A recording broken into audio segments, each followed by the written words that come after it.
Fala galera, beleza? Meu nome é Antônio Paulo, membro do PET de Engenharia Elétrica da UFRN, e por meio do projeto do apoio pedagógico, a gente está trazendo agora uma aula sobre Lei de Gauss. Essa aula faz parte de toda uma playlist de campos elétricos. Se você chegou aqui de paraquedas, volta um pouquinho, assiste a aula do Day Club, assiste os exercícios e depois volta para essa aula. Sem mais enrolação, vamos para a aula em si, mas sem esquecer de deixar o like, compartilhar o vídeo, deixar alguma dúvida aqui nos comentários e se inscrever no canal.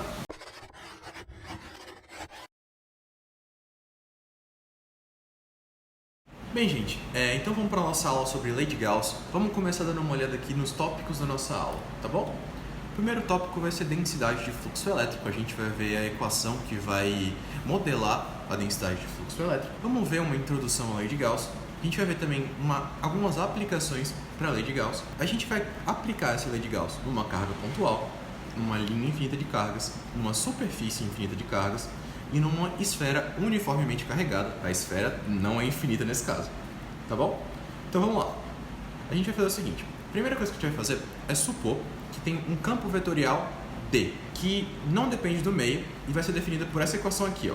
O D é ε0, que vai ser o meio em si que você vai estar trabalhando, vezes o campo elétrico que você está observando. Então vamos lá. A gente vai pegar essa equação e vai tentar entender como funciona o fluxo elétrico a partir dela. O fluxo elétrico não é nada mais ou nada menos do que o quê? Do que a integral desse campo vetorial D vezes ds. Esse ds é de superfície. Então o que acontece? A gente consegue entender o seguinte, eu tenho um D que é baseado em campo e eu tenho um fluxo elétrico. Eu sei que fluxo elétrico é o quê? É campo e área. Se é campo e área, se eu passar a área para o outro lado, eu vou conseguir entender o que significa o nosso D. O nosso D, de agora em diante, a gente vai chamar ele de densidade de fluxo elétrico. Mas, algum livro que você pode usar pode acabar, por exemplo, pegando essa equação de fluxo elétrico e falando que esse D, na verdade, é o ε0 vezes o E e definir o fluxo elétrico sendo a integral disso, ds. No final das contas, tanto faz. Não vai ter muito problema com relação a isso. Tá bom? Então vamos lá, gente. Vamos de fato agora entrar um pouquinho na Lei de Gauss e vai ficar um pouco claro do porquê da gente ter visto o fluxo elétrico um pouquinho antes da Lei de Gauss. A definição da Lei de Gauss é o seguinte: a Lei de Gauss estabelece que o fluxo elétrico total, através de qualquer superfície fechada, isso é muito importante, qualquer superfície fechada, é igual à carga total encerrada por essa superfície. E a gente vai ter duas maneiras de conseguir entender essa Lei de Gauss. Uma maneira que vai ser por uma integral e outra maneira que vai ser por uma derivada. Vamos dar uma olhada aí na tela? Olha, tá aí a nossa forma integral da nossa Lei de Gauss. Olha aqui, ó, o fluxo elétrico através de uma superfície fechada, como está aqui, é igual à carga envolvida. Sendo que a carga, se for, por exemplo, um volume, vai ser mais ou menos o quê? Vai ser também uma integral de volume da densidade volumétrica de cargas vezes dV. Então fica um pouquinho fácil da gente entender essa equação 9 aí. A nossa próxima maneira de conseguir entender é justamente a forma diferencial, como eu citei há pouco tempo atrás, que vai ser essa que tem na tela da equação 10. Tá, qual das duas eu devo aprender? As duas. Qual das duas você vai usar muito mais? A equação 9. A equação 10, assim, pelo menos em termos do curso aqui da universidade, acaba que não é tão usada. Então vamos agora para algumas aplicações da Lei de Gauss. A primeira aplicação vai ser para a determinação do campo elétrico. O campo elétrico que o seu professor mandou você encontrar na questão, por exemplo. Para determinar esse campo elétrico, a gente vai ter dois tópicos importantes. O primeiro, a gente tem que verificar a existência de distribuição simétrica de cargas. Olha, acontece que, em alguns problemas, podem ser utilizadas distribuições que não são simétricas de cargas. Esse tipo de problema é realmente muito mais complexo, muito mais complicado, e a gente não vai conseguir aplicar diretamente a Lei de Gauss nesses problemas. E a segunda, a gente vai ter que construir uma superfície matemática fechada. Como eu falei um pouco atrás, tem que ser uma superfície fechada. Entrando um pouquinho nessa superfície, a gente vai chamar ela de superfície gaussiana. E aqui, como é que a gente vai escolher essa superfície? Primeiro, é escolher de uma forma que aquele vetor D, que eu falei um pouquinho atrás, seja normal ou tangencial a ela, certo? Quando o D for normal, a gente vai ter um raciocínio. Quando o D for tangencial, a gente vai ter outro raciocínio. Tá, beleza. Mas qual dessas duas eu vou realmente utilizar? Vocês vão estar vendo que na grande maioria das questões, a superfície que a gente vai escolher é quando o D for, olha, normal a superfície, tá bom? Muito provavelmente foi assim que você viu na sala de aula e é assim que a grande maioria dos problemas vão trabalhar. Então vamos lá, gente. A primeira coisa que a gente vai dar uma observada aqui, como a gente vai entender essa lei de Gauss, é numa carga pontual. A gente viu na aula de lei de Coulomb como é que a gente encontra esse campo dessa carga pontual aí. Então, se a lei de Gauss é verdadeira, eu tenho que chegar no mesmo resultado. Então vamos dar uma olhada aqui? Então vamos lá, gente. A gente vai ter o seguinte, a gente vai ter aqui o fluxo, certo? Ele é dado pela integral de uma superfície fechada do nosso campo vetorial D, ds. E isso é igual à carga envolvida. Mas olha só, tá aqui a nossa superfície gaussiana, ó. É toda essa circunferência aqui. Qual é a carga que ela está envolvendo? É só nossa carguinha aqui. Então vamos terminar essa equação aqui. A gente vai ter o D vai ser constante, eu posso passar para fora. E esse ds é o que a gente vai estar dando uma olhada. Quanto é que é a área disso aqui?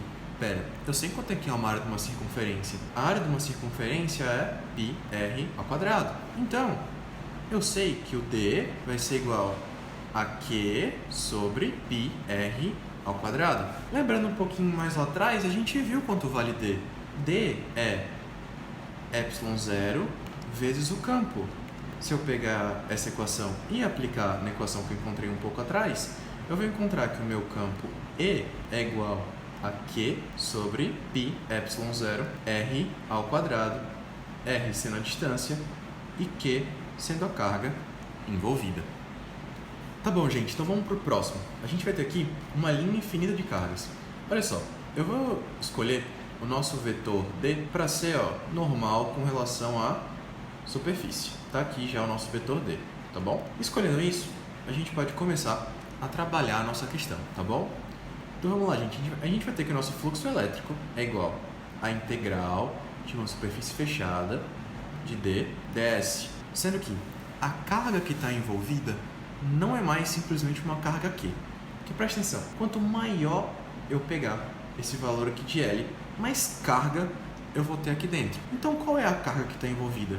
A carga que está envolvida é mais ou menos o seguinte, é eu pegar a densidade de cargas linear e multiplicar pelo tamanho desse cilindro. No caso, ρL vezes L. Desenvolvendo isso aqui, a gente vai ter algo bem parecido. Olha, o D vai vir para fora, integral da superfície fechada de ds é igual a ρL vezes L. Tá bom, mas agora a área é a área dessa casca aqui de fora desse cilindro. É como se eu pegasse um cilindro, cortasse ele no meio e abrisse ele e calculasse a área total. Então, isso aqui, que é uma circunferência da base do cilindro, vira como se fosse a base de um quadrilátero.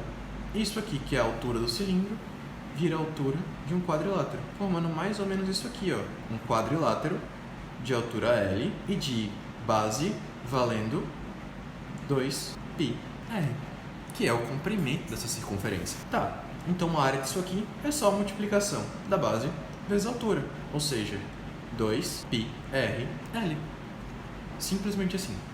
Eu vou pegar esse nosso valor que a gente encontrou e vou botar nessa equação aqui que a gente começou a desenvolver. Então eu vou ter que o D vezes o 2πrl é igual a ρl vezes L. Olha só que interessante, gente. A gente conseguiu ver que vai ter a altura dos dois lados dessa equação. O que a gente pode fazer aqui? A gente pode cancelar esses dois L's. E isso tem um significado muito importante aqui pra gente. É que não importa a altura desse cilindro que a gente escolher, o campo aqui vai ser o mesmo, tá bom? Então vamos continuar. A gente vai ter, em vez de deixar o D, eu vou substituir pelo aquele nosso E vezes ε0. Então a gente vai ter aqui E vezes ε0 vezes 2πr é igual a ρl. Vou passar todo esse termo aqui para o outro lado e eu encontro que o nosso E é ρl sobre 2πr vezes ε0, tá bom? Bem, então vamos agora dar uma olhada numa superfície infinita de cargas. A gente viu para uma carga pontual, a gente viu para uma linha infinita, mas a gente também pode ter uma superfície infinita. Então como é que a gente faria isso? Primeiro, olha aqui o nosso vetor D, ele está normal ao plano que eu quero, a gaussiana, né, que eu escolhi. Mas olha aqui, ó, esse vetor D ele também vai estar afetando essa área aqui de baixo. Olha, ele está totalmente para cima, mas ele passa também por essa área aqui de baixo, certo? Esse vetor D ele vai ter aqui para cima e aqui para baixo, ele vai ter uma relevância para essas duas superfícies, mas ele não vai ter nenhuma componente para essas áreas aqui do lado, para aqui, dessa área aqui do cilindro, dessa área aqui, cilindro não, desse... É um cilindro quadrado, né? Então, o que eu vou fazer aqui? Vamos dar uma olhada. A gente vai ter que o fluxo elétrico é igual a integral de uma superfície fechada de D ds, que vai ser igual à carga envolvida. Mas olha só, a carga envolvida depende diretamente da área que eu analisar aqui. Quanto maior a área que eu analisar, maior vai ser essa carga envolvida.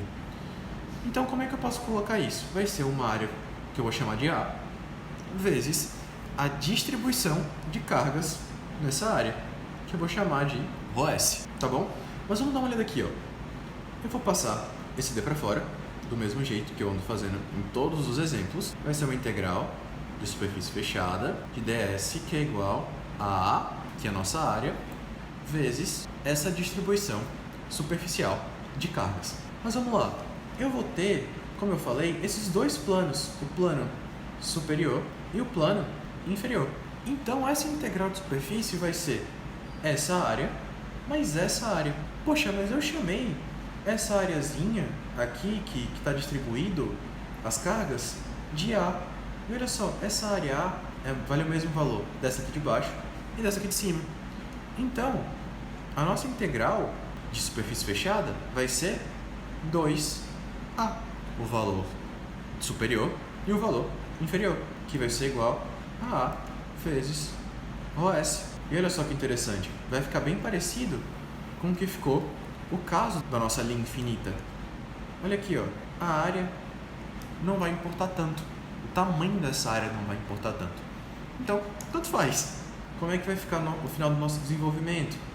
Eu vou passar esse 2 para o outro lado, e eu vou ter que o nosso D, o nosso campo vetorial D, é a distribuição superficial de carga sobre 2. Mas o nosso D é o campo vezes ε0. Substituindo isso na nossa equação que a gente controlou lá atrás, a gente vai ter o que? E vezes ε0 é igual a ρS sobre 2. Então, a gente encontra que o nosso campo elétrico é ρS sobre 2ε0. Bem, gente, então vamos para a nossa última aplicação da lei de Gauss, que vai ser uma esfera uniformemente carregada. Então, a gente vai ter dois casos dessa esfera uniformemente carregada. O primeiro é quando a gaussiana que a gente escolhe tem um raio menor do que o raio total da esfera. O segundo é quando a gaussiana que a gente escolhe tem um raio maior do que o raio total da esfera. O desenvolvimento dessas equações seria um pouquinho mais complicado para a gente conseguir fazer num slide só, para a gente conseguir colocar numa aula como essa. Então, eu já deixei as equações aqui para a gente dar uma olhada. A primeira, se a gente der uma olhada, o campo sobe de acordo com que eu aumento o meu valor dessa gaussiana. Por que disso? É mais ou menos o seguinte: se essa esfera é uniformemente carregada, quanto mais eu aumentar o raio da minha gaussiana, mais carga eu estou envolvendo nessa gaussiana. Claro que vai chegar um momento que eu vou simplesmente envolver toda a carga, e é esse momento que está descrito no nosso próximo exemplo, que é esse exemplo aqui ao lado. O que acontece? Eu já envolvi absolutamente toda a carga, certo? Mas eu estou aumentando a distância entre essa carga e a minha gaussiana. E a gente sabe que um campo elétrico tem duas bases. A primeira é a carga e a segunda é a distância. Pera, eu estou aumentando cada vez mais a distância e a minha carga não está aumentando. Então esse meu campo vai diminuir. Então vamos dar uma olhada aqui como fica mais ou menos o gráfico disso aqui. Aqui a gente vai ter o nosso campo vetorial D e aqui a gente vai ter nossa distância R. Esse primeiro caso vai ser o seguinte: quanto mais eu aumento o valor de R, maior fica o meu campo.